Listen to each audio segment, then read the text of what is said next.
Dalia Robles, una mujer de 55 años, vive sola en una casa modesta de la ciudad. Su vida gira en torno a su trabajo como bordadora, su gato y los silencios que se volvieron costumbre. Tras la muerte de su madre, con quien compartió una relación callada y densa, comienza a vaciar el taller de costura familiar. Entre bastidores, retazos, hilos de colores y botones, encuentra un costurero antiguo con un doble fondo. Dentro, un papel doblado, manchado y amarillo por el tiempo. Una carta escrita por una tal Magdalena revela un amor prohibido durante la Guerra Cristera y la existencia de un hijo entregado en secreto. El hallazgo sacude a algo en Dalia.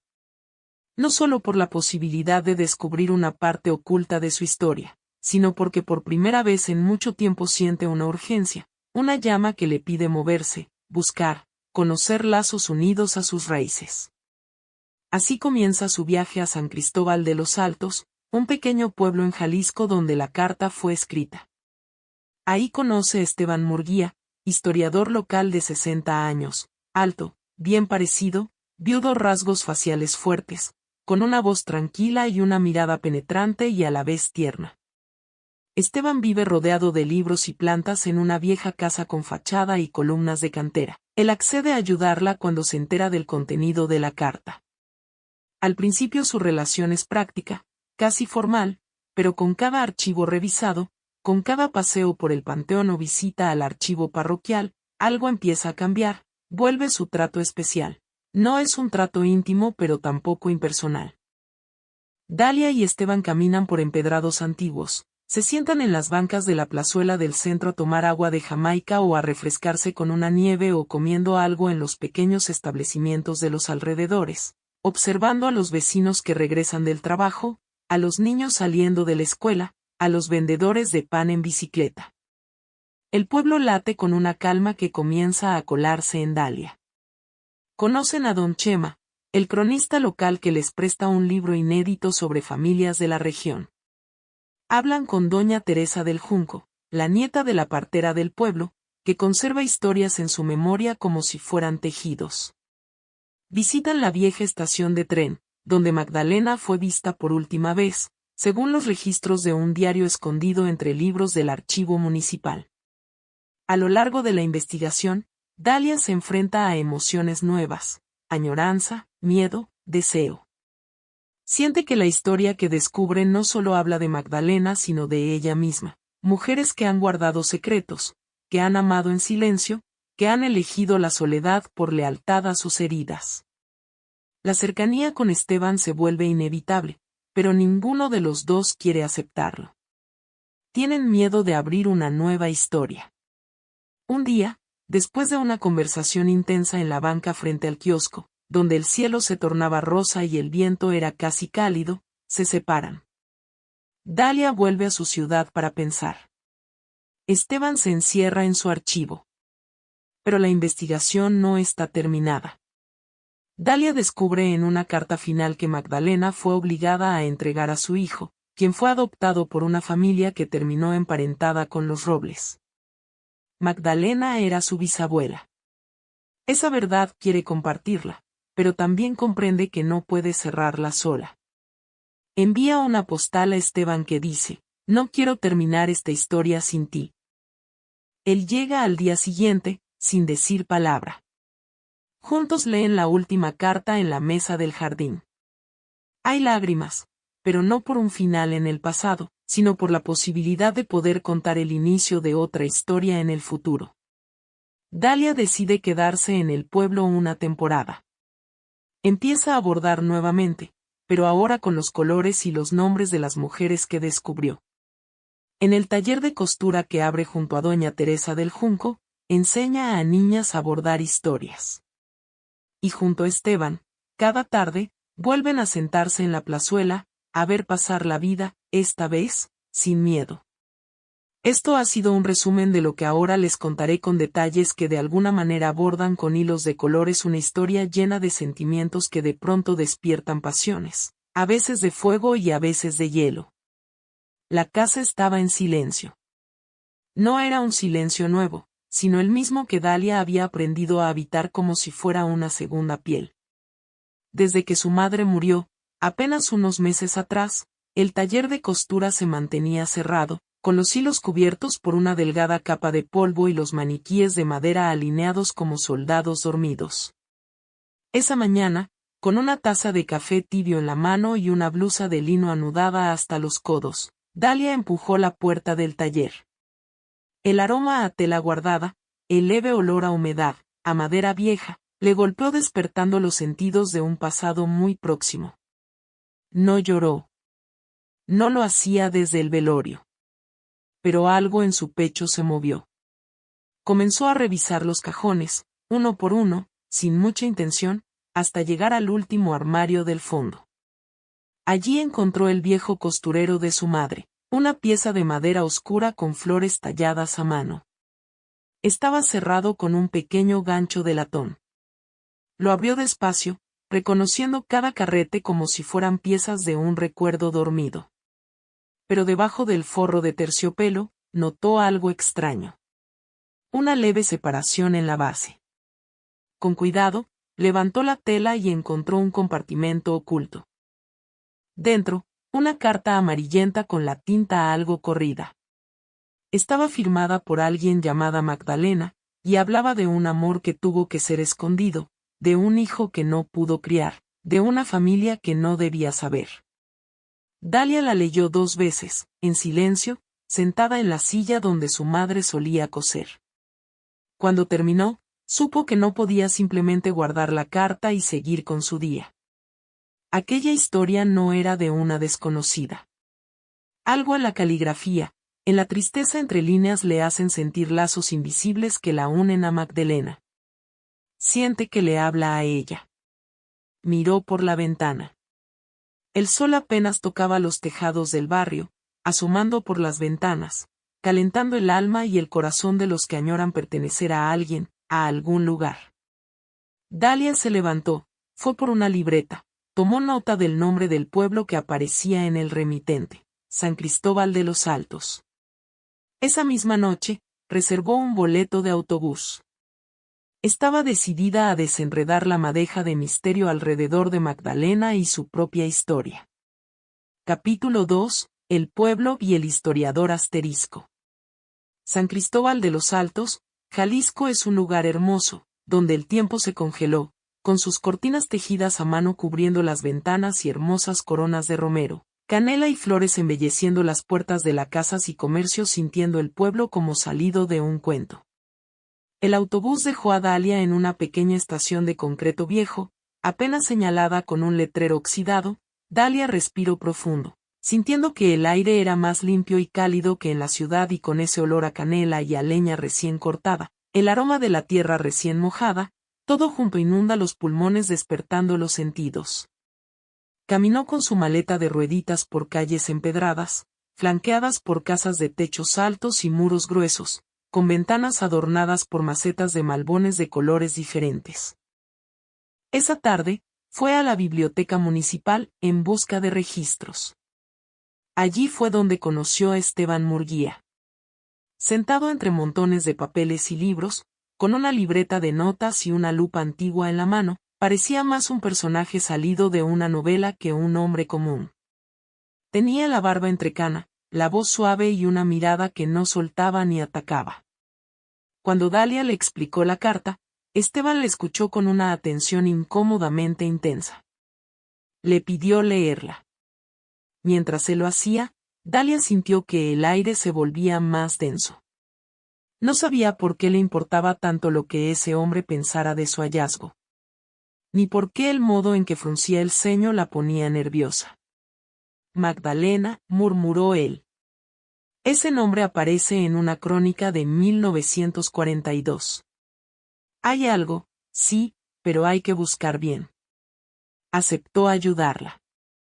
Le explicó que los archivos más antiguos estaban en la parroquia, otros en casas particulares que solo abrían por confianza. Este pueblo no entrega secretos fácilmente, le dijo. Tendremos que merecerlos. Los días siguientes caminaron juntos.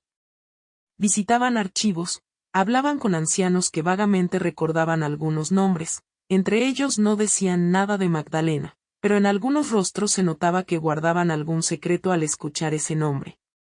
Entraban en casas donde el pasado aún olía a cera y alcanfor. Dalia, sin saberlo, iba soltando capas. Se reía más, coqueteando sin querer y sin ninguna intención.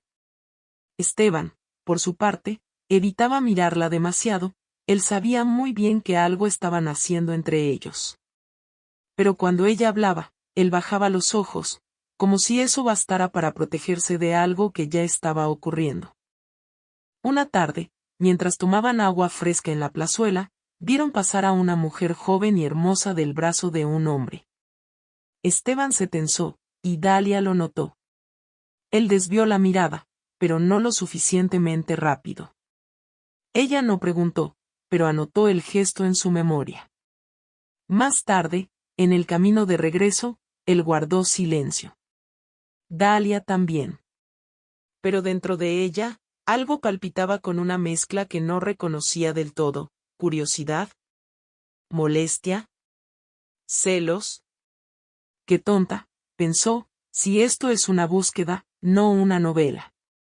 Pero estaba muy consciente de esa erupción de fuego que sentía en su interior, ese fuego que la hacía sentir increíblemente feliz cuando se acercaba a Esteban, cuando sin querer se rozaban sus manos al caminar, y con una nostalgia inmensa, casi triste cuando se alejaban al terminar su búsqueda, pero Dalia se negaba a aceptar estos sentimientos como reales.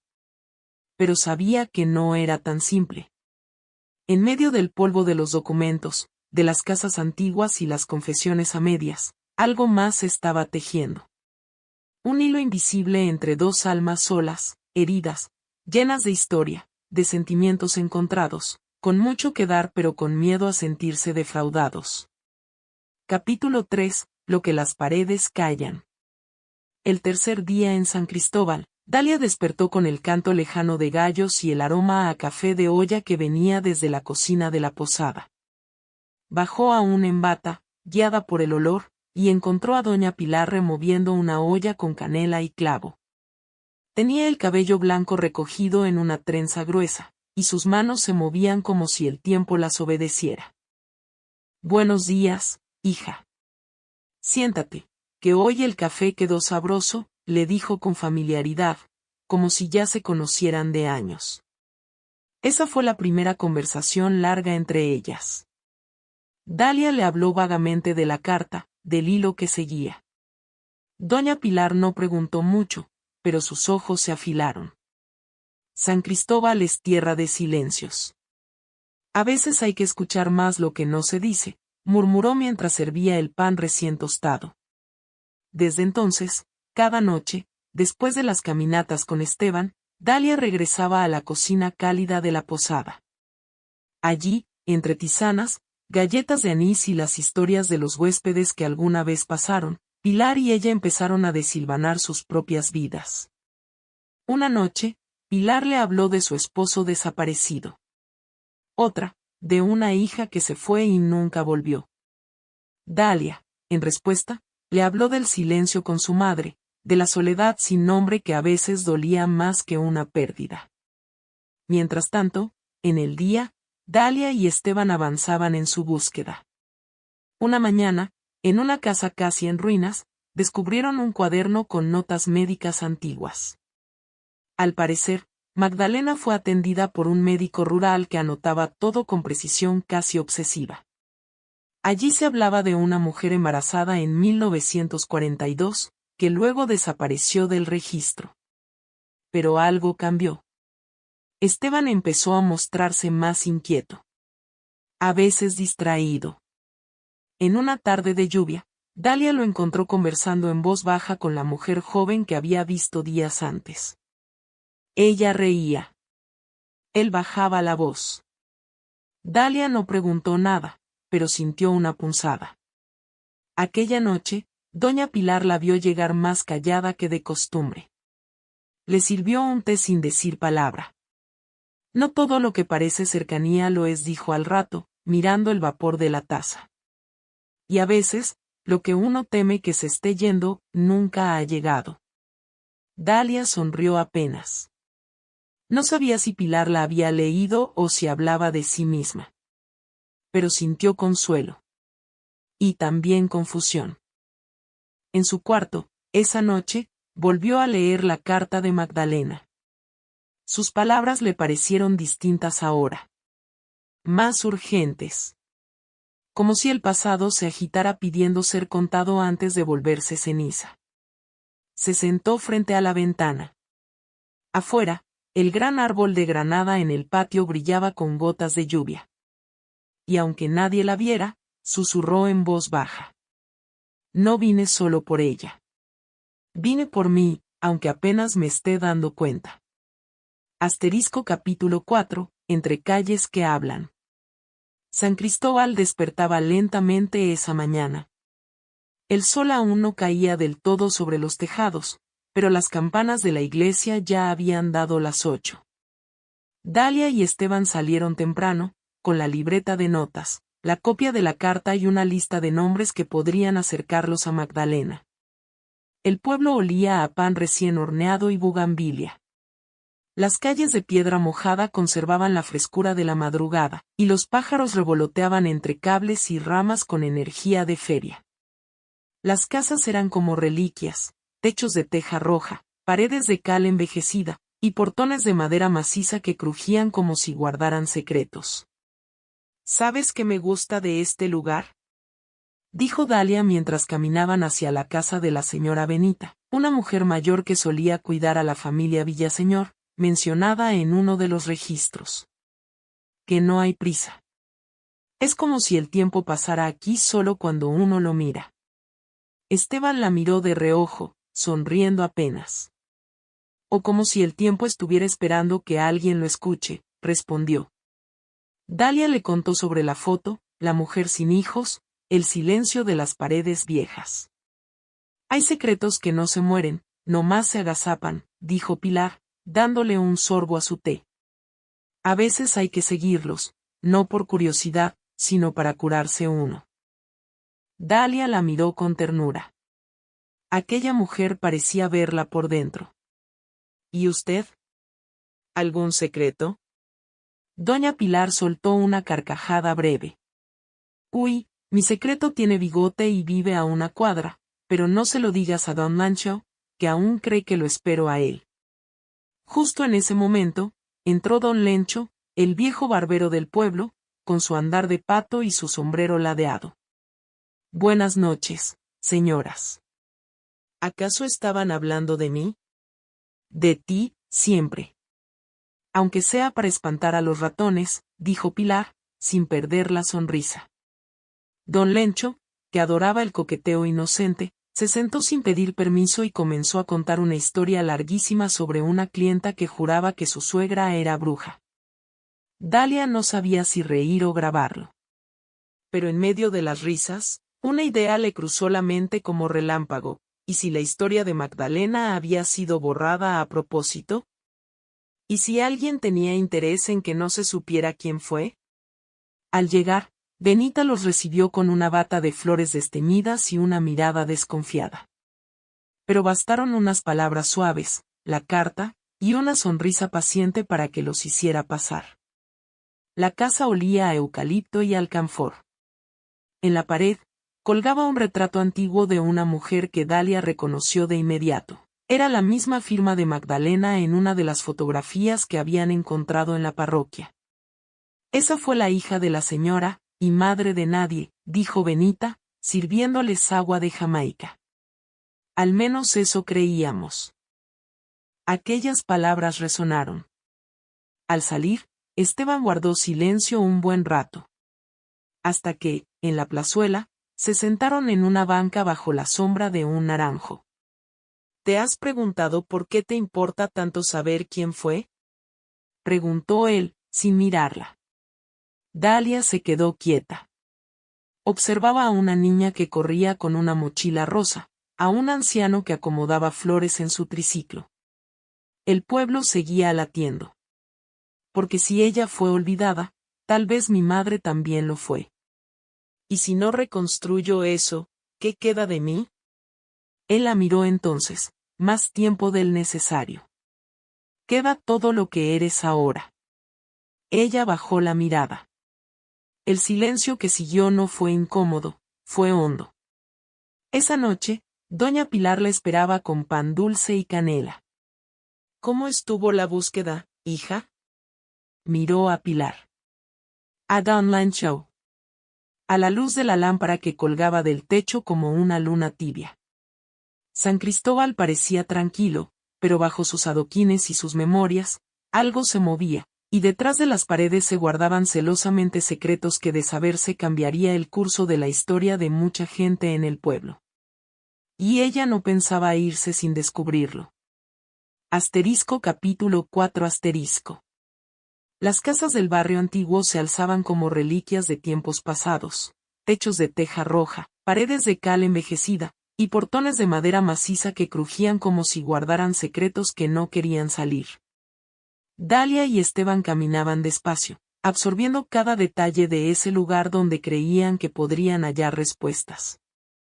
Mientras avanzaban por las calles empedradas, comenzaron a notar algo inquietante. Algunas cortinas se movían apenas al paso de ellos, dejando entrever ojos curiosos, ceños fruncidos, murmullos apagados. No era la típica curiosidad de pueblo. Era otra cosa, una desconfianza que se colaba como viento frío entre las rendijas. ¿Te diste cuenta? Susurró Dalia sin detenerse. Nos están vigilando. Sí. Y no parece que les guste lo que estamos buscando, respondió Esteban, más serio. Sabían que estaban hurgando en un pasado que algunos preferían dejar quieto. Mientras preguntaban por Magdalena o por el nombre de la familia que acogió a su hijo, o hija, aún no lo sabían. Más de uno desviaba la mirada o cambiaba de tema con torpeza. Fue en ese ambiente denso, de calles que parecían guardar la respiración, que llegaron a la casa de la señora Benita. La puerta estaba entreabierta, y un aroma a pan recién horneado se escapaba al exterior. Benita, una mujer menuda con ojos vivaces y una sonrisa que escondía décadas de historias, los recibió con calidez. ¿Buscan a Magdalena?, preguntó antes de que ellos hablaran. Dalia y Esteban intercambiaron una mirada, sorprendidos. La conversación fluyó con naturalidad, y Benita les contó sobre los años en que Magdalena vivió en ese barrio, los sacrificios que hizo y el misterio que siempre rondó sobre su hijo. Después de un rato, y con la tarde cayendo lentamente, Dalia y Esteban se sentaron en una banca de la plazuela. A su alrededor, el pueblo parecía despertar y respirar con su propio ritmo. Niños regresaban de la escuela, mujeres con bolsas de mercado charlaban mientras paseaban, y los hombres volvían del trabajo, saludándose con familiaridad bajo la sombra de los árboles, tomaron un respiro, dejando que la calidez del lugar les diera fuerzas para seguir adelante. Capítulo 5. El sol comenzaba a ocultarse tras las colinas cuando Esteban y Dalia regresaron a la casa de doña Pilar. El aire fresco de la tarde se colaba por las ventanas abiertas, mezclándose con el aroma a café recién hecho. Sentados alrededor de la mesa de madera, compartieron con doña Pilar los detalles de su búsqueda, las miradas esquivas, las cortinas que se movían con sigilo, y la fría desconfianza que parecía envolver al pueblo. Doña Pilar los escuchaba atentamente, aunque una inquietud profunda comenzó a crecer en sus ojos. Había ecos de viejas heridas que resurgían, secretos que llevaba guardados en lo más hondo de su corazón. Cuando Dalia terminó de relatar, doña Pilar permaneció en silencio por un instante, como si buscara fuerzas para hablar. Tal vez, pensó para sí misma, ha llegado el momento de acudir a él, a mi viejo amor, para que juntos podamos ayudar a desentrañar este misterio y devolver la paz al pueblo. El peso de aquella decisión le apretó el pecho, pero sabía que era necesario. No solo por ellos, sino por todos aquellos que, sin saberlo, estaban atrapados en la telaraña de secretos y mentiras. Doña Pilar suspiró, con la mirada perdida en el recuerdo de un amor que había marcado su vida y que, quizás, ahora sería la clave para que el pueblo pudiera, finalmente, descansar en paz. Después de la tensa charla, doña Pilar invitó a Esteban y Dalia a pasar a la sala, donde la luz tenue de una lámpara iluminaba un pequeño altar con fotografías y recuerdos. Hay algo que debo contarles, dijo Pilar con voz baja. No todo es lo que parece en este pueblo. Los secretos que ustedes buscan son parte de una red mucho más compleja. Pilar tomó la mano de Esteban con suavidad, y mirándolo a los ojos, añadió. La joven con la que has estado hablando, Esteban, ella no es solo una vecina. Es hija de una mujer que tuvo una relación con alguien muy cercano a ti. Más aún, esa mujer tiene un vínculo directo con Magdalena. Esteban la miró sorprendido, y Dalia contuvo el aliento. ¿Quieres decir qué? Preguntó Dalia, con la voz entrecortada. Sí, asintió Pilar. La historia familiar que creíamos conocer es solo una parte de todo lo que hay debajo. Esa joven lleva en su sangre fragmentos del pasado que podrían ayudarnos a entender qué pasó realmente con Magdalena y su hijo. Los tres quedaron en silencio, se dan cuenta que por fin se comienza a desenredar esa maraña de secretos y... Esa noche, el silencio en la casa de doña Pilar no era normal. Dalia observaba cómo Pilar, sentada junto a la ventana, acariciaba distraídamente una vieja medalla colgada al cuello. Sus pensamientos estaban lejos, en un tiempo en que su corazón había estado vivo con una pasión silenciosa y prohibida. ¿Él sabe la verdad?, preguntó Dalia con suavidad. Doña Pilar giró lentamente la cabeza, sin sorprenderse por la pregunta. Sabe lo que eligió recordar, dijo. Y lo que decidió enterrar con los años. Pero si alguien puede ayudar a esclarecer este dolor antiguo, es él. Al día siguiente, Pilar los llevó a una vieja propiedad en las afueras del pueblo. Un portón alto de hierro forjado guardaba el acceso a una casa que parecía más una finca que una vivienda común. Un hombre los esperaba en el umbral, alto, de rostro serio, cabello blanco peinado hacia atrás. Al ver a Pilar, una emoción contenida le recorrió el rostro, apenas perceptible. Pilar, dijo él con voz baja. Sabía que volverías, pero no pensé que sería por esto. El hombre se llamaba don Rafael, y detrás de sus ojos había una historia que nadie se atrevía a nombrar en el pueblo. Fue entonces cuando el aire pareció tensarse. Dalia, Esteban y Pilar se sentaron frente a él mientras una verdad inquietante comenzaba a brotar. La joven con la que hablas, Esteban, dijo Rafael sin rodeos, es mi nieta. Esteban palideció. ¿Tu nieta? Sí. Su madre fue fruto de una historia que nadie aceptó en su tiempo. Su abuela fue Magdalena. Un silencio espeso cayó sobre todos. Dalia se cubrió la boca, conmocionada. Esteban se recargó en el respaldo de la silla, sintiendo como la sangre le bajaba de golpe. Y doña Pilar bajó la mirada. En sus ojos, una lágrima contenida brillaba como un cristal. Ella había sido testigo de todo aquello, había amado al hombre que ahora se sentaba frente a ellos, y lo había perdido por los mismos prejuicios que ahora amenazaban con resurgir. Don Rafael los miró con gravedad. Si esto sale a la luz, mi nombre, mi legado, todo cambiaría. Pero quizás ya es hora. No por mí, sino por la verdad que Magdalena merece. Y por ustedes. La revelación no solo unía los hilos de sangre entre Dalia, Esteban y la joven, también ponía en juego el corazón de Pilar y la dignidad de un hombre que había vivido con un nombre falso durante décadas. Don Rafael, con la mirada clavada en la distancia, dejó escapar un suspiro profundo. Doña Pilar le tomó la mano por un instante, como buscando sostener no solo el recuerdo de lo que fueron, sino la posibilidad de sanar, aún a destiempo. Dalia y Esteban, aún procesando lo revelado, sintieron que estaban al borde de algo mucho más grande que una búsqueda de identidad. Era un viaje hacia la verdad que los interpelaba también como herederos de esas decisiones ocultas. Ninguno esperaba que los mismos lazos los ataran a un pasado que tal vez se rompiera en el presente si no lograban comprender las razones de cada uno para aceptarse totalmente como algo que un día fue, y cuyas consecuencias eran el presente que ahora tenían, y por el cual existían. y mientras el atardecer comenzaba a teñir el cielo de tonos cobrizos, comprendieron que el siguiente paso no sería solo descubrir, sino perdonar.